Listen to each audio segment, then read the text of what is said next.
Donald Trump is entering the last year of his 70s, and frankly, this has got to be the worst birthday month for him so far, and we're kind of loving it. I'm Mallory Hagan. And I'm Maggie Gehlsen-Burnett. This is Pretty Furious.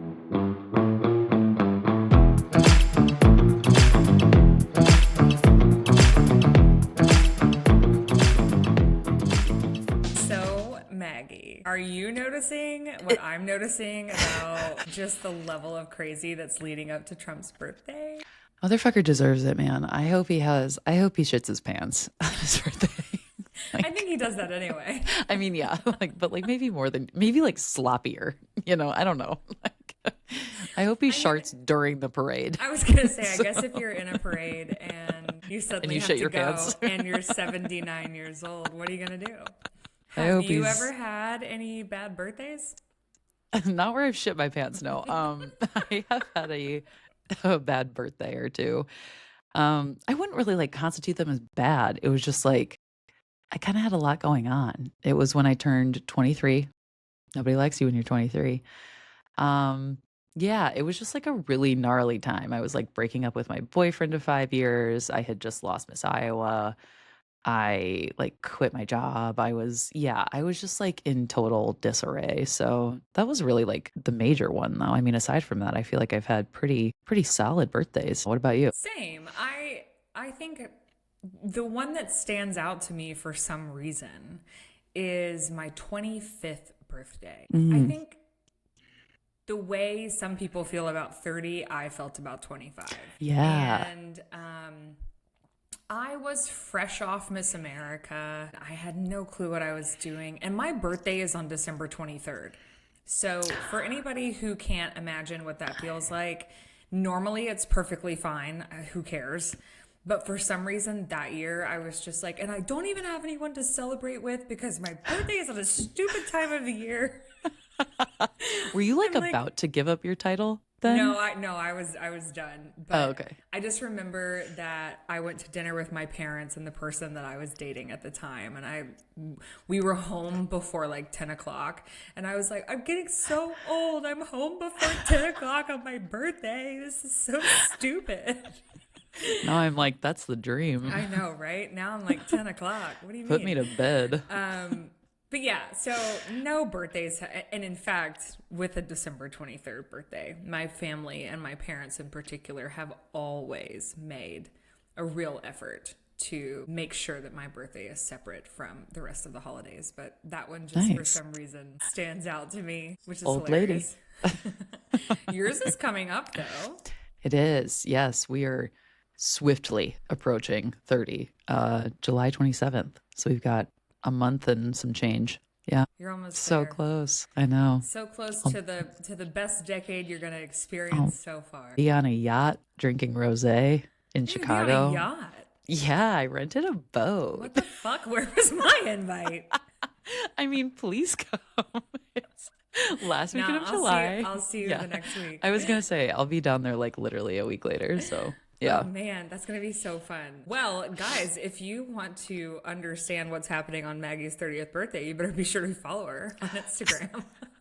Follow us everywhere at Pretty Furious Pod. We want to make a major shout out here to all of our new subscribers and new followers from our Skinny Confidential deep dive episode. Seems that people really enjoyed that. There's a lot of people who feel very similarly about Lauren Bostic and the Skinny Confidential as we do, or as maybe I do. And a special shout out to the Skinny Con Snark subreddit. You guys are great. Thank you. We love all of you. And we've seen your messages. We've gotten some messages, and one in particular that we saw today that is someone else who's been blocked by Lauren Bostic. By Lauren Bostic. Start a club. I blocked her first just to get that done. I want to give you props, Maggie, because you came to me with the concept and I was like, I mean, sure, whatever. And then lo and behold, apparently there's this whole subworld of people who there's a big community of us. Yeah. Who feel strongly about her. About her and her products. I do just want to say the garage sale we had, I put out her book and not a single person bought that book. And Wait. it was $1. I priced it at $1, and then eventually it was free, and no one took it. No one took it. No one took some it. context. We're recording today on Saturday, June 7th. And first of all, Maggie and I have had very different mornings. So Maggie's had a 2-day community-wide garage sale. How do you feel about that? Dumbest fucking thing I've ever done in my life. I'm never doing it again. Like, it's just like peak suburbia, and it's also like peak the worst people you've ever met in your life. Like, I actually am convinced I think the worst people who go out and about to garage sales are the ones who show up at like 7:50 a.m. before an 8 a.m. start time. This guy came up and he was like speed walking into our driveway and like came into our garage, which by the way, our tables were set up outside of the garage so as to be like, you know, an outside of garage sale.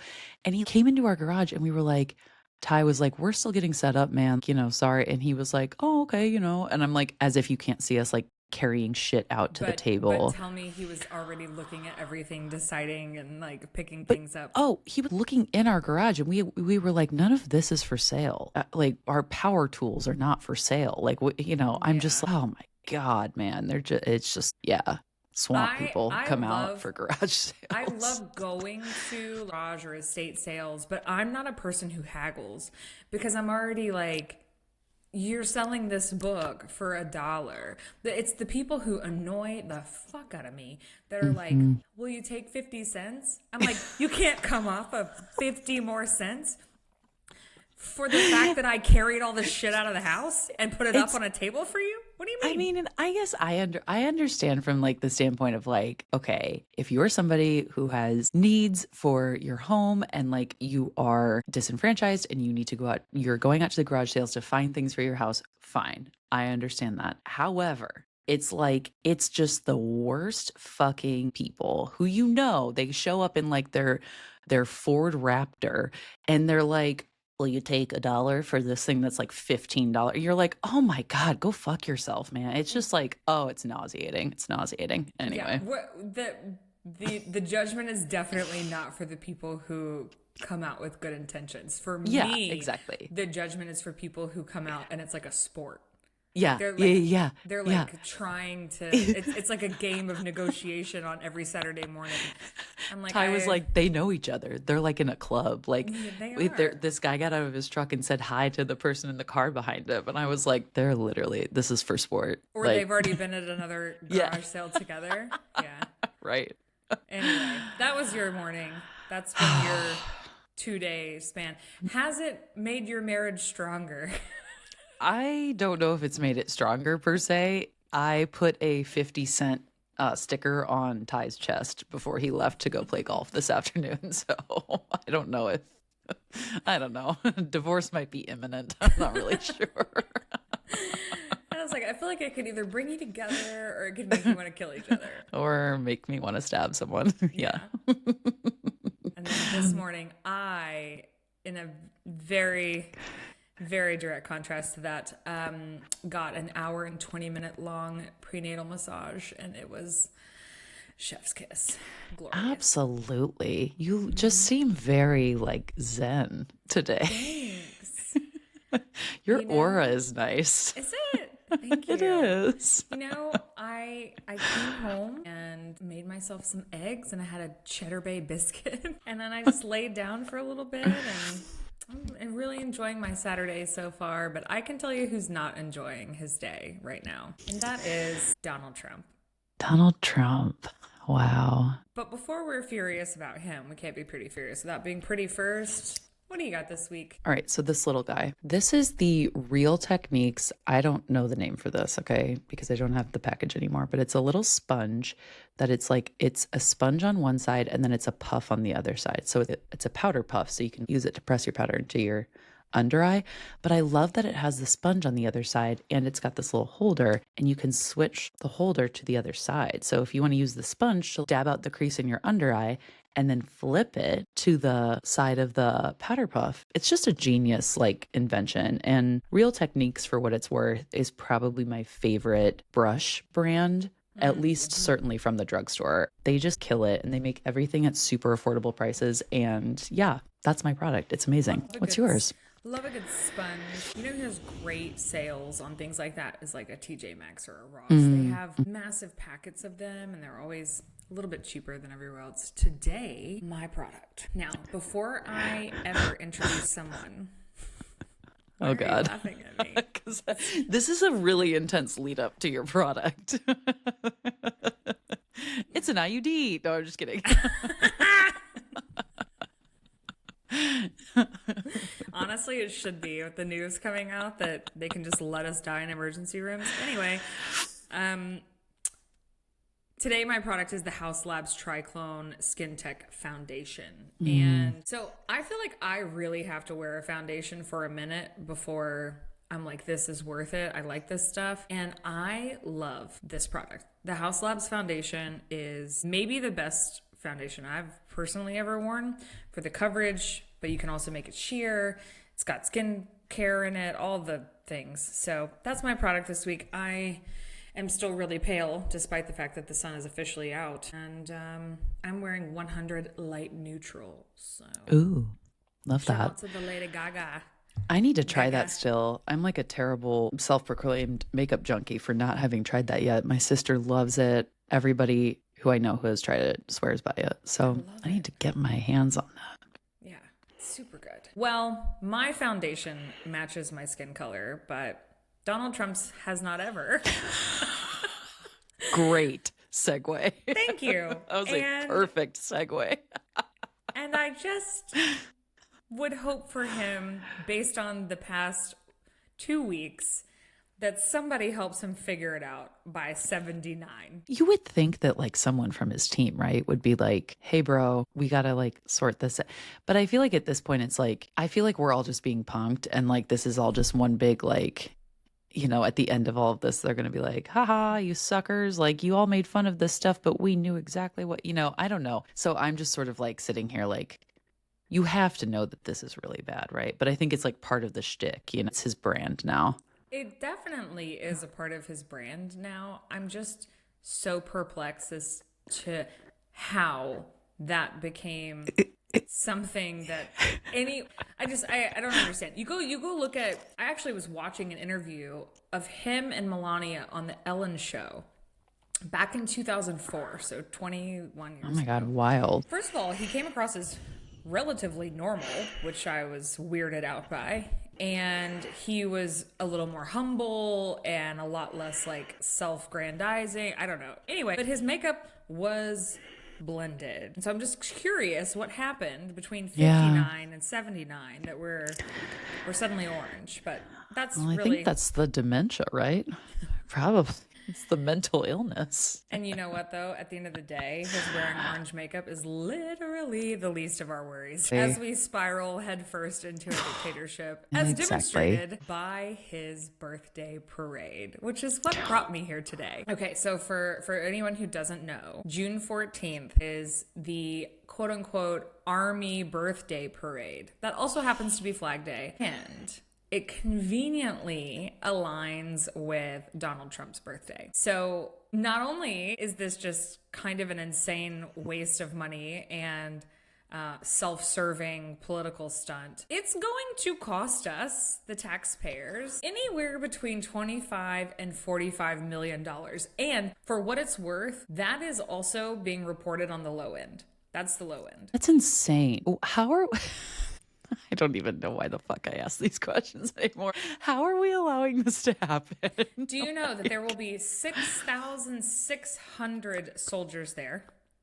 Lit. 150 vehicles, 50 military aircraft, which, by the way, do you know that we've lost not one but two? They've just fallen off of Navy ships. $billion aircraft. Anyway, and...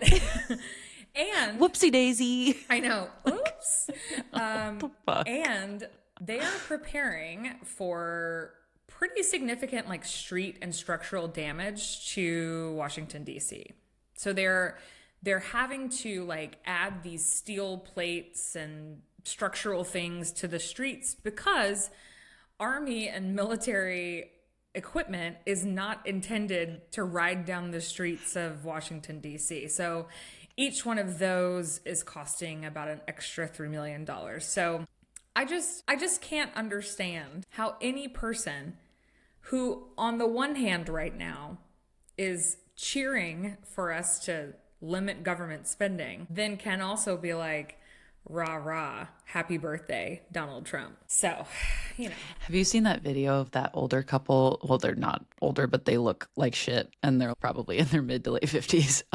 Anyway, but they're in full MAGA gear, MAGA hats, MAGA shirts, red, white, and blue, everything. And they're talking about Pride Month, and they're like, it's just crazy that y'all wear those flags. And I literally was like, girl, Yeah. like, I've seen spoken like a true cult member. multiple man on the street interviews this month where people are doing that. They're like, can you believe that they wear the flags? And they're like, no, while they're wearing a flag, among many other things. Yeah. I mean, I just think like at a time when we are grappling with, healthcare costs and our education systems are being dismantled, higher education is unaffordable. We have homelessness for millions of people, but most notably veterans. We've got infrastructure needs. It just seems really insane and tone deaf, of course, to pour millions and millions of taxpayer dollars into a military display. It's just like, it's irresponsible. Insane. Yeah. I mean, I follow somebody who is a veteran, and he was posting the other day and was just like, there's no possible way that any of you think that this has anything to do with patriotism or what we did overseas or, anything like that. And he fought in the Iraq War. And so I can't imagine like being a veteran and watching all of this happen, or being an active military member, maybe even more so. So it's just, yeah, it's exactly what I think I mentioned this last episode when we went to Arlington a few weeks ago. It's just making such a mockery of our military servicemen and women. It's making a mockery of everything that they have fought for. It's insane. Like, it's fundamentally insane, but it's all like, rah, rah, United States, we're the best. I always do it in a Southern accent. That's not inherently intentional, but it's not intentional, I guess. So anyway, and let's not also forget, our good pal Elon, and everything that he has done with Doge, and the money that he has spent, and the waste, fraud, abuse. He siphoned about $8 million a day through Doge. And he basically used his public office use Donald Trump's public office to enrich himself, his friends, and did all of that. And then pieced the fuck out. Literally, yeah. was like, and then was like, oh, that hurt my feelings. Everyone started being mad at me, and my stock prices or my stock went down. This doesn't serve me anymore. See you fucking later. Also, Trump was a part of the Epstein files. Like, what is wrong with you? I'm just like, I know that the memes were so good. They were so good. Thursday and Friday were big days on the internet. Big days for people like Mallory and I. But let's be clear. There is nothing funny about the fact that this guy came in, gutted fucking everything. USAID, what did we say that killed, that estimated 300,000 people, like mostly children. And then he decides, oh, well, this isn't really like working for me anymore. His big, beautiful bill sucks. Yeah. Ma'am? Yeah, like, what the? Trust me. Like, oh my God. We're going to dive deep into that bill. Because, I think that that's one of the things that is ruining his birthday week. Totally. Which is what we're all doing here. But before, the thing with Doge is he came in and basically said, all of this is waste. All of the people who work for the government are lazy. They're not working. We need to get rid of them. All of this is waste. And what I think people are also failing to realize is that they have cut spending from military personnel. They've cut spending from veterans. And in the spending, and this is something that I can attest to in my own household, in the spending cuts that they have done for government employees, they have made it near impossible for government employees to travel for their jobs. So my husband, who's active duty, now has to shoulder the burden of traveling for much of his program. So whereas normally if they had a conference here and a conference there week after week, then they could send an engineer here and an engineer there, and then he might go to 1 out of 5. Now, because no one else can travel, he's unable to do the other elements of his job. He's being burdened with that as well. So this is impacting our servicemen and women in ways that the average person is not thinking about, and therefore impacting our family. And if that's just one person in the entirety of the Army, imagine. So they're cutting that spending, and then, they're not even thinking anything about the fact that this parade per like 0.1 miles is costing anywhere between $2.5 and $5 million.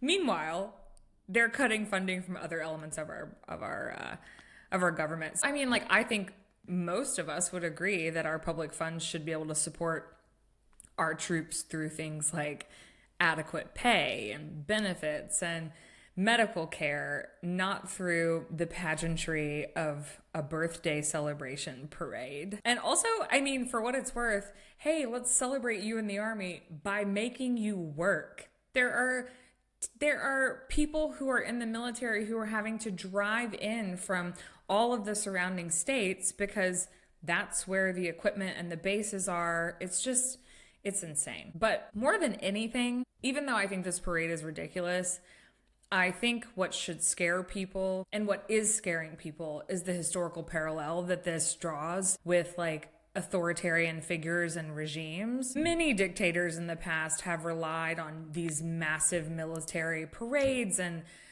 displays to sort of reinforce their power, and they blur the line between national identity and their personal authority.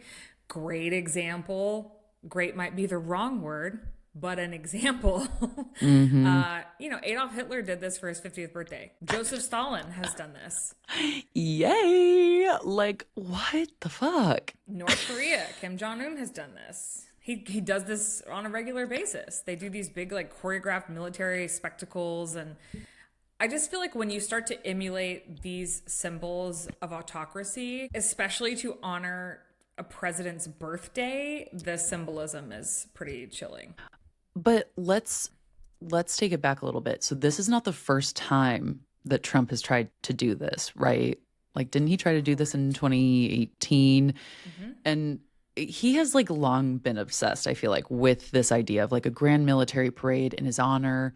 He's a narcissist. Right. Yeah. It's like, what are we expecting? Right. Yeah. And in his honor, I think in 2018, he wanted it after like France's Bastille Day celebrations. Like, what? Like, so he was just, I think, enamored with like the pomp and circumstance of it all, and then like demanded one for himself. And then I'm pretty sure back then, like the military leaders were all like, absolutely not. Like, what are you talking about? And the estimates then for the parade were around 90 million-ish, as well as like obviously taking into account the damage that the heavy vehicles would do. So Washington, D.C.'s infrastructure would bear a lot of the burden of that. And then Pentagon leaders being uneasy about it. It's sort of like where that resistance, I feel like, was pretty crucial in, having that institutional integrity, but we don't have that anymore because the people who are in charge of these things are Fox News stars and like Kristi Noem with shitty eyeliner. So it's just like, there's nobody now to do these checks and balances. Absolutely. And now we have this massive fucking military birthday parade. Yeah, there's nobody there to check him. And what's interesting is I think this is something that we have said here before, but that's why so many of us were screaming about this second term. If he were to win again, there would be no consequences for his actions. He would not be worried about another election. He has stacked the courts in his favor, and now we're learning through this big beautiful bill and other measures that they don't plan on listening to the judicial branch anyway. But that's what we were all talking about. And so like this even points back to here recently he spoke at West Point. So it kind of came and went, that little blip of his speech at West Point. But he's there in a campaign hat. He's politicizing the military. That's never been done before. It shouldn't be done. And it continues to blur the lines of, American civil and military relations, all of that is rooted in the concept that our armed forces are apolitical and they are subservient to democratic civilian leadership, as in they're subservient to our democratic process, not to a particular person. Despite the fact that every president is the commander in chief, every president until Donald Trump has respected the fact that our military is not a prop, right? Right. I know people will say that this demonstrates patriotism or national pride, but I think that like context is everything.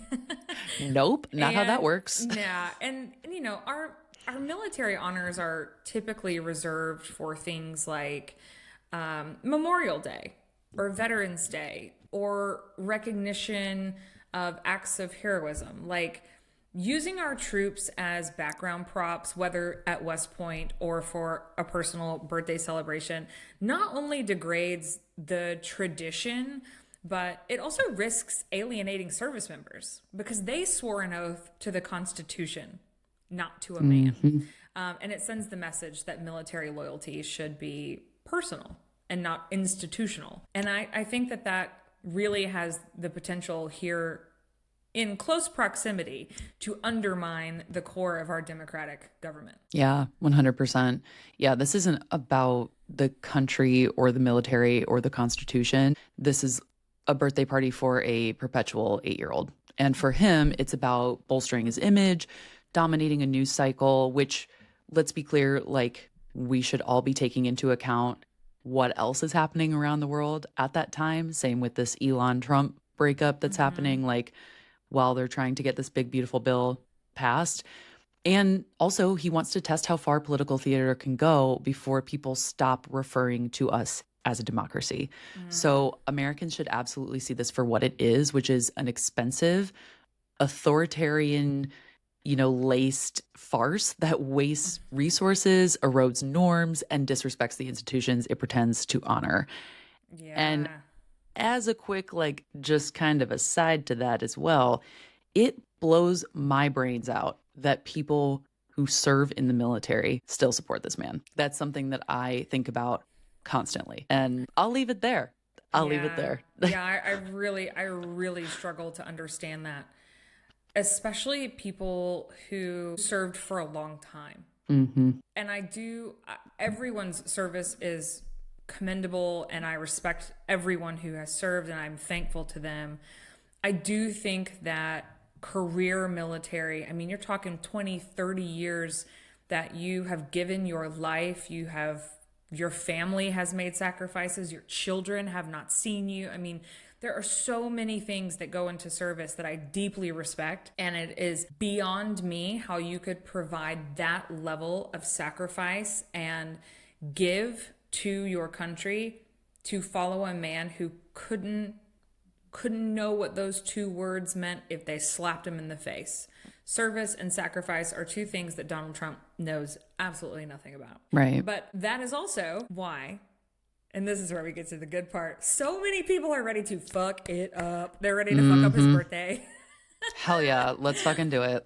Absolutely. Have you heard of the No Kings protests? I heard about the No Kings protest earlier this week from the Illinois Democratic Party email list, but then I heard about it through the Seneca Project, through the post you guys did on YouTube. Yeah. Yeah. I am super excited. First of all, we had my friend who is extremely generous help us with some financial backing to get a really great ad up and running to promo the No Kings protests. But the Seneca Project is where I am at my day job. I'm the National Press Secretary.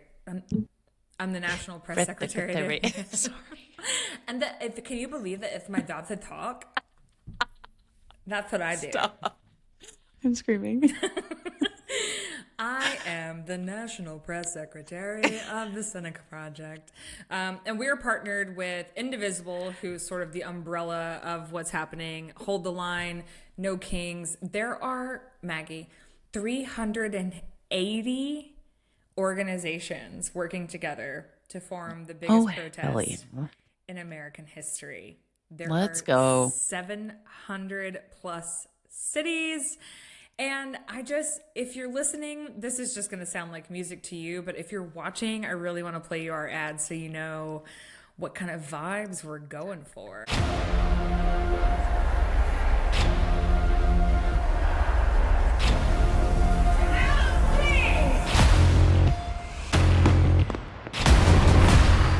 I am the chosen one. President Trump hosted Long Live the King. We don't take an oath to a king. We take an oath to the Constitution.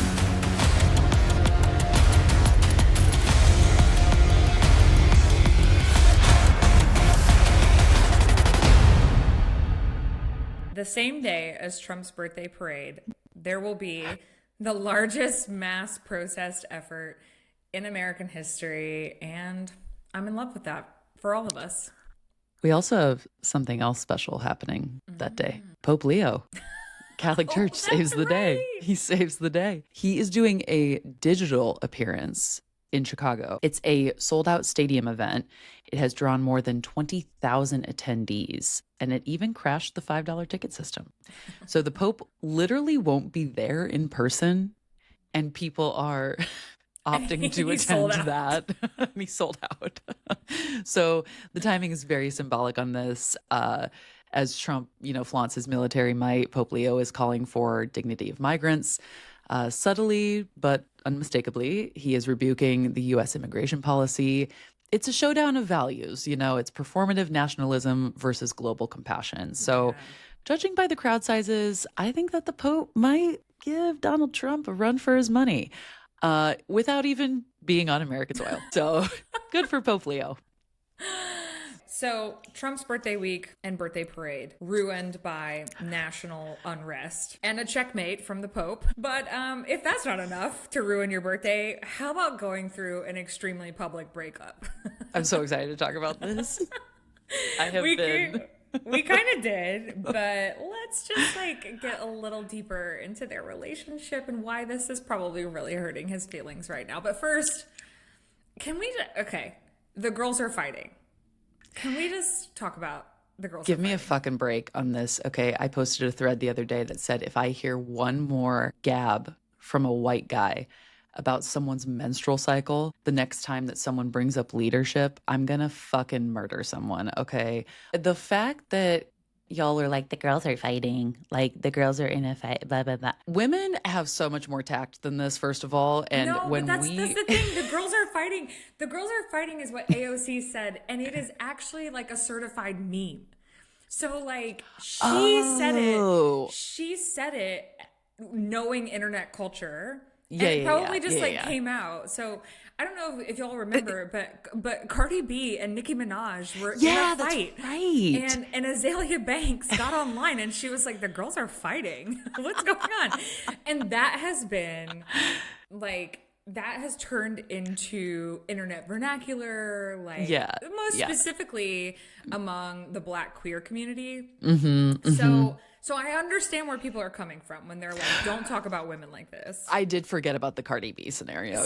But I just want to remind people that this particular phrase was not AOC saying that these men were acting like women. This was her calling out to the internet baddies, and there's just a lot of people that didn't. She's very plugged in. Yeah, she's very plugged in. And so I understand people are like, this is not women. That is true. That's applicable either way. I mean, let's just be clear. When women fight, we are ruthless. All right. And we're fighting on the internet. I would be plotting your demise. A hundo P. I would be sending you mailers of the dick confetti, the sparkles in a box where it's you open it, sparkles go all over your house. I'd be trying to send fecal matter in some capacity. You know what I'm saying? It's just more. You and I are also different. And many people don't know this about me, but I spent 4 entire years of my life plotting someone's demise. And I was successful. You did. Yeah, you did. Didn't you? Yeah, I did. So when I say I'm built different, Mallory's built for it tough. Just want people to know you can fuck with me if you want to. But I will spend every day figuring out how to get you back. And it won't be immediate. It'll be when you're not expecting it, and that's what makes it even better. Yeah. You got to get them when they're vulnerable. But Which anyway, is to say, all my ex-boyfriends have it coming. So anyway, no, I'm just kidding. Not really. But okay, anyway, let's talk about their relationship. yeah. So they're going through a breakup. This is hurting. This is hurting Donald Trump's feelings. Poor babies. And I think like people kind of forget that they started out a little rocky, and then like suddenly they were besties. I mean, Elon came out in like 2022 or something and basically said Donald Trump should hang it up. I think he said sail into the sunset due to his age. And then Trump came back and called him a bullshit artist.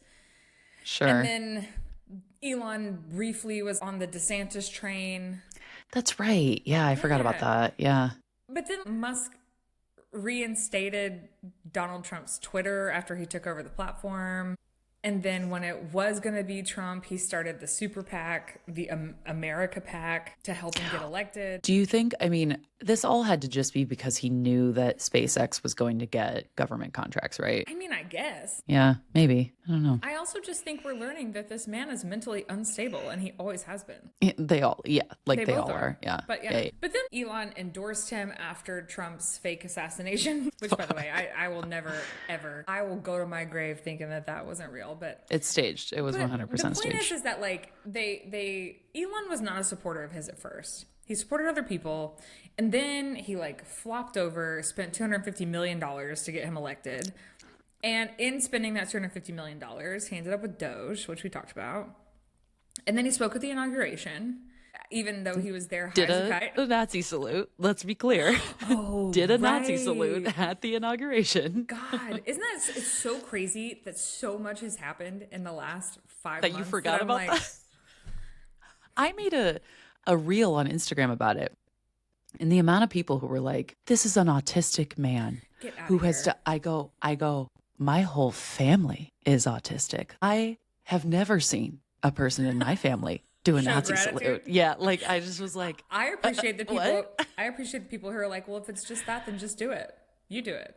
yeah. Yeah. Like Go bet. ahead. Yeah, please, by all means. So Nazi salute. Then Doge, and then Doge starts to negatively impact Tesla. Then Tesla showrooms are being attacked and boycotted and picketed and whatever.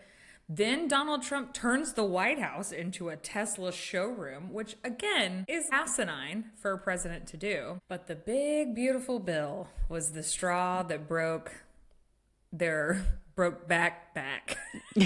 Brokeback Mountain. I mean, yeah, so it was like Elon decides with tears in his eyes that it's just been too difficult for him on CBS Sunday Morning. And he leaves the White House Doge office because Wait, I'm so sorry. I think I missed the clip where he was crying on he was got teary. He was high as a kite. He was on ketamine. He was on CBS Sunday Morning. I can't believe they aired it, if I'm being really honest. He was on CBS Sunday Morning and he was like, that man just must be in a K-hole, like, chronically. well, I guess if you're the richest man in the world, Yeah, you what can else are you be. gonna do? Maybe stay away from our government and go down your K-hole. I don't know. But yeah, so he did all that. And then he basically was like, now that I'm done with Doge, I'm going to criticize Trump. So he puts out this tweet that says, I'm sorry, I just can't stand it anymore. This massive, outrageous, pork-filled congressional spending bill is a disgusting abomination. Shame on those of you who voted for it. You know you did wrong. You know it. Let's be clear that the only people who voted for this were the Republicans. Not And a even- single Democrat voted for this bill. And even some of the Republicans didn't. Yeah, exactly. They were Yeah. having a hard time in the House, which is just crazy. So then Trump comes back and he's like, Elon knew the inner workings of this bill. And then he says, Elon is upset because we took the EV. I can't even say it like a real person. Elon is upset. What's the Trump? Elon is upset. That was pretty good. I can't do a Trump impression Yeah, to well, save my let's fucking not. life. Anyway. We should have an AI bot read it back to us in a Trump voice. So he says basically that they took the EV mandate, which was a lot of money for electric vehicles, and they're having a hard time, the electric vehicles, and they want us to pay billions of dollars in subsidies. So Musk didn't like that, and he essentially said Donald Trump was ungrateful to him for everything he did to get him elected. And he said, quote, Republicans would have lost the 2024 election without his support. You can take that for what you will. Pennsylvania. I think we're gonna see more and more about that. But then Trump says that Elon Musk, quote, went crazy after being asked to leave his White House role. So now Trump is saying that he was asked to leave instead of Elon voluntarily leaving. And then Donald Trump said that he was toying with the idea of severing government ties with Elon's company, which, by the way, would be the best thing he has said or / done 100%. so far in this administration. But Elon didn't like that. And we all know what came next. Elon said that Donald Trump was in the Epstein files. Have a nice day, DJT. And water is wet. Thank you so much, Elon. Then Trump got questioned about it, and he said, I'm not even thinking about Elon. Are you thinking about the Epstein files? What? I don't know. It's just so funny to me. I feel like all of this happening alongside the bill and the fallout from that it can't be feeling good in the last week of 78. It can't be. And I mean, then Trump, he went on to say, hey God, this is just the most like Maggie breakup, like post breakup, like Twitter shit I've ever heard, which is like, he says, I'm not thinking about Elon, I just wish him well. And it's like, man, you're about to literally light him on fire. There is no, speaking from someone who has wished a lot of people well and not wished them well and hoped that they would literally suffer a very, very harsh death. He's not wishing him well. He's literally going to, set a flame to Elon Musk. Yeah. But anyway, I mean, all of this is now raising more questions, I think, for Republicans about the big, beautiful bill and whether or not it will die. And let's be clear, it's just really, really bad policy. It cuts an enormous amount of money out of Medicaid. People will lose their health care. Kids, seniors, even pregnant women, moms, which the Republican Party has made abundantly clear and abundantly known that they don't give a shit about pregnant women or children, any of that. So it takes about $30 billion a year out of food assistance. So SNAP programs, WIC, a lot of that goes to children as well. WIC programs, obviously. So kids are going to be hungry if it passes. The bill would cut taxes by $3.75 trillion, but it would also increase deficits by $2.4 trillion over the next decade, according to an analysis from the Congressional Budget Office. The Congressional Budget Office estimated that 10.9 million people would have no health insurance under the bill by 2034. Which includes 1.4 million people who are in the U.S. without legal status in state-funded programs. So when I think about this bill, I'm sort of like, the math ain't mathin', right? Yeah. Because so we're adding to the deficit, we're cutting taxes, and then in that time, we're also just going to cut SNAP and cut Medicaid. And from almost 11 million people. Yeah, from the most vulnerable people in our country. And a lot of this is children. So, I mean, I was on Medicaid for a very long time. Like, it was the health insurance I had after my parents turned 65. I was still relatively young. So, like, this is healthcare for people who cannot afford to go into the marketplace and get their own health insurance. I certainly couldn't. I was making minimum wage. This is for a lot of those people. It's just insane. Yeah, to call yourself pro-life is not doable here. I think there's just such a huge misconception about what people who are on government assistance look like, or what they're doing, or whether or not they're worthy, which is a whole different conversation. But, my parents had me when they were 18 and they relied on government assistance. Yep. And I think about any programs that help uplift specifically children as investments in our country, our infrastructure, our society, people would never look at me and to my face say that I wasn't a good investment. Exactly. I know I was a good investment. You were a good investment.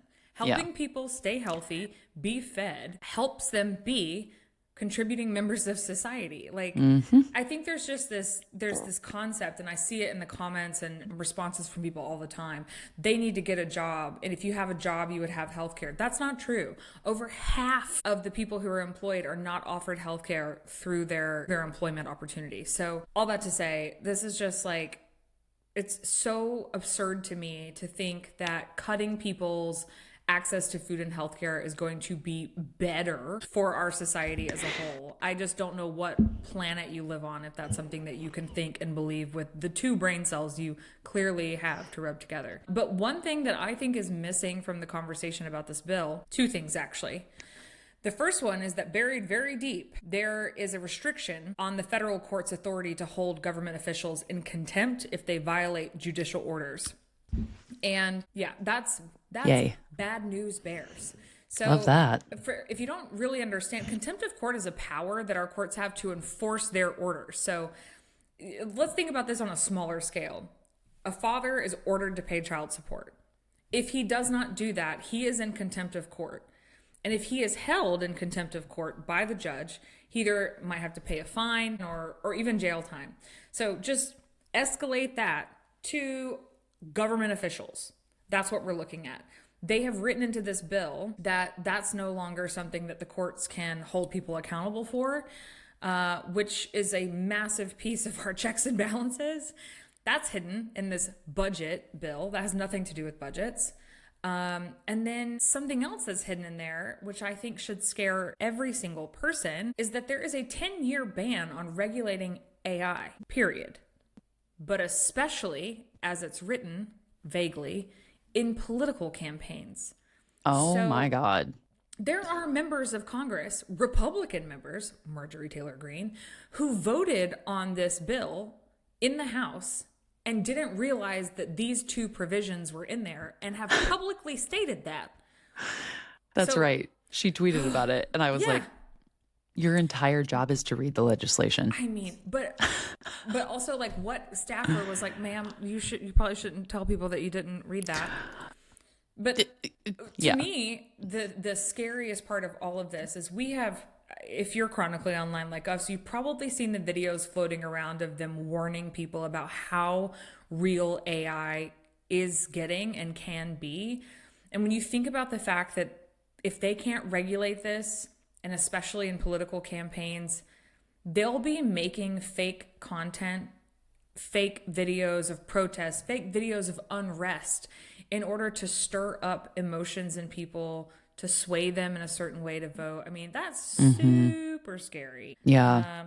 So I think, this bill is bad for a lot of reasons, but I really hope this week that the Senate just sticks a knife in Trump's birthday celebrations by saying no, because this bill was supposed to be like a really big cornerstone of Trump's economic policy. If you could call it economic policy. And for him to fail at this ahead of his military parade would just, I don't know, that would like that a lot.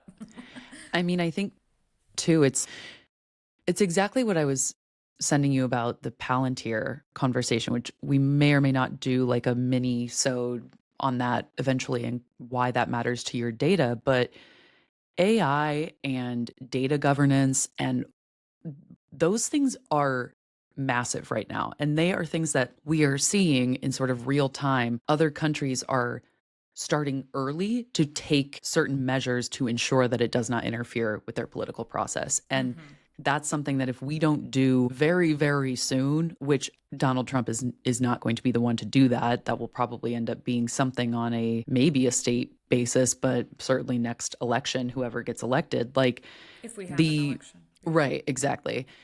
I didn't realize this, did you know that in 2016, Trump was Facebook's biggest contributor to their revenue? I believe it. Yeah. I saw an interview with the woman who worked at Facebook saying that Trump, Sarah Wynne Williams. his campaign was at Facebook, learning how to manipulate Facebook's ad buying process and algorithm so that they could have more influence.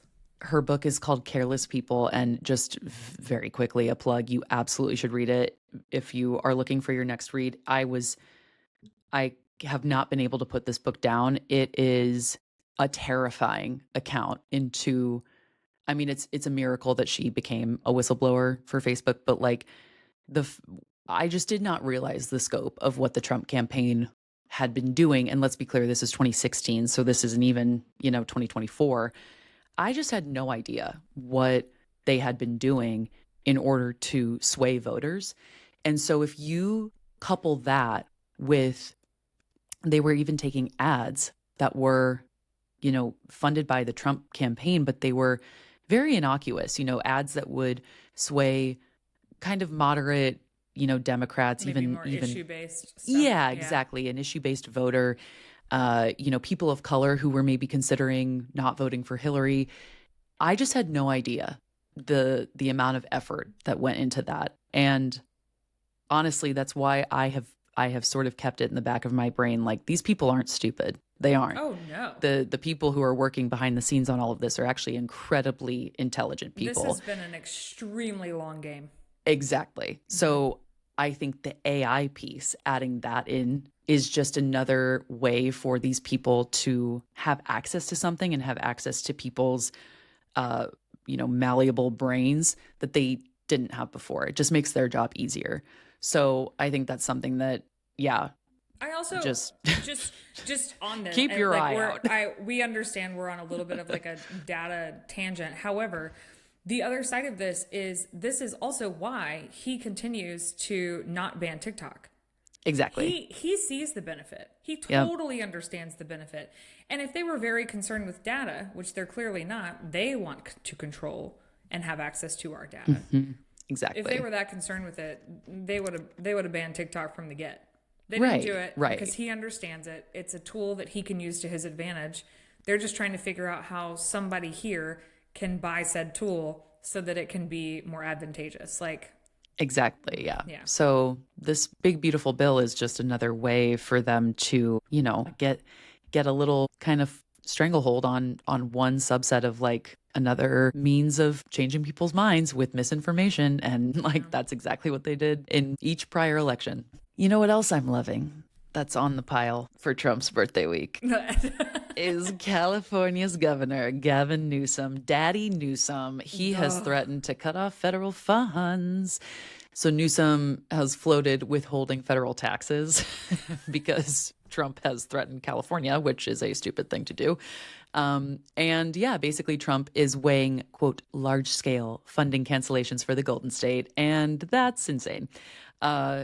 It's such a so we just said these people aren't stupid, but then there's this. I have to remember that Donald Trump is not the brains behind any of this operation. Exactly. He is the horse, the Trojan horse. And then you've got people in the background probably going, "What are you doing? Shut up. Don't pick a fight with California." I mean, they pay over 80 billion more in taxes than they get back. I think it's 83 actually. So Gavin Newsom coming out, which, there was this, when Trump was first elected, he went out there to shake Gavin's hand and they walked around it, and people were like, "What the fuck, Gavin? Why would you shake his hand?" And at the end of the day, they do need federal resources for all of the disaster relief that the people who live in California need on a regular basis. But Gavin Newsom posted on his social medias and was like, "Oh yeah, you want to bet?" Right. I understand why he would have shaken Trump's hand and, walked around with him and everything, because he is trying to convince a man who is crazy, not give a shit about any natural disaster that happens in the continental US or anywhere. Yeah, or ever. And he's trying to convince him that they need federal funding. This is the middle of, this was in the middle of January, when these wildfires were happening, right after he's elected. Of course he's going to... who basically said if people didn't vote for him, then they didn't deserve... Then they would die. Yeah. Okay, cool. So, I'd probably be fucking shaking the guy's hand too, trying to get trying to be You need to do what you need to do. Yeah. come look at this house that has burnt down that someone lived in for 35 years. Yeah, absolutely. I'd probably be trying to get some federal assistance. I just love that. I think between Gavin, Elon Musk, Leo. the counter protests, Leo, I mean, everybody is doing their best to make sure that 79 is not the day. It's not the day for him. Do you follow Did He Die Yet on Threads? No, but I do enjoy the TikTok videos that say, I saw one this last week that said, I hope it happens on a Tuesday. That'll be the best Taco Tuesday we've ever had.